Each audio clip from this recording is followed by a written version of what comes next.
Most people think they're talking to the decision maker. They're not.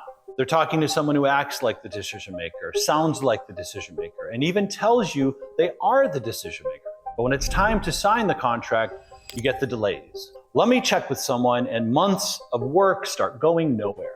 Look, I've spent 27 years in sales training. I've worked with global enterprise sales teams making billions in strategic accounts. When one of the most expensive mistakes in complex B2B sales is spending your time with the wrong buyer.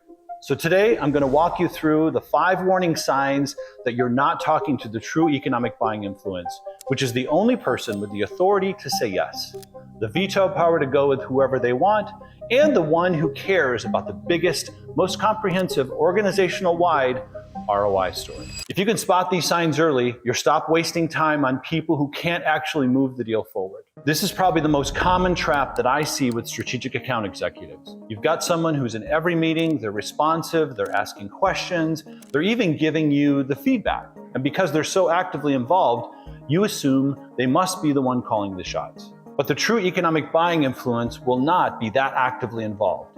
It doesn't mean they won't show up, but more often than not, they lay back. They let other people do the work. And sometimes they even let people pose as the economic buying influence to throw you off. So when you see someone who's hyper involved, always in the room, always responsive, don't automatically assume that they're your EBI.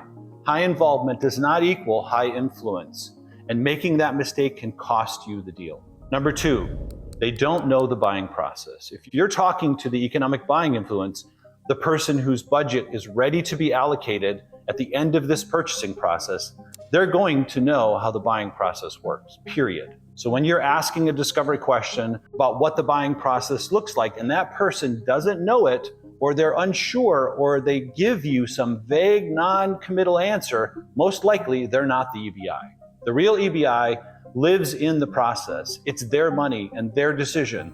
So they understand how it moves through the organization. When someone can't articulate how the buying process works, pay attention to that. Number 3, they proactively tell you they are the decision maker. Be suspectful of somebody who is quick to say they are the economic buying influence, especially if they're proactively reach out to let you know that they are the person you need to deal with. And they will be making the final decision at the end of the process. This is not true economic buying influence behavior. I mean, the real economic buying influence does not need to announce themselves. They don't need to convince you of their authority.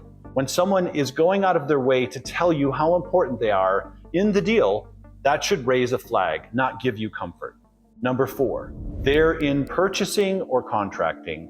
If you're talking to someone in purchasing or contracting, they are almost certainly not the economic buying influence. Now, they will almost always tell you they are the person that you have to deal with. In some ways, they are. They're managing the vendor process, managing a bid process, managing your access. But managing the process is not the same as having the authority to make the decision at the end of the deal. And honestly, this one trips people up constantly because the purchasing contract controls so much of your access and your experience as a vendor that it feels like they're the one running the show, but they're not. They're running the process.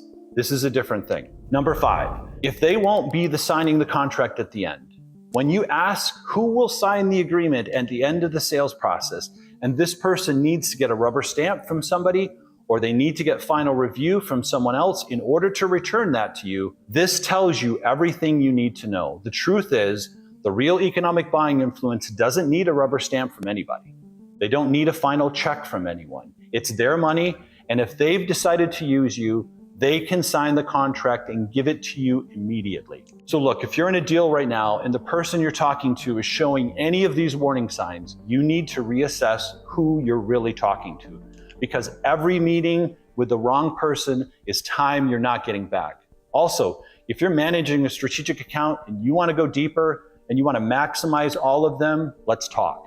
I work with enterprise account managers and install the systems and frameworks that actually protect and grow your biggest accounts. It's the same system I use to grow an Amazon account over $12 billion.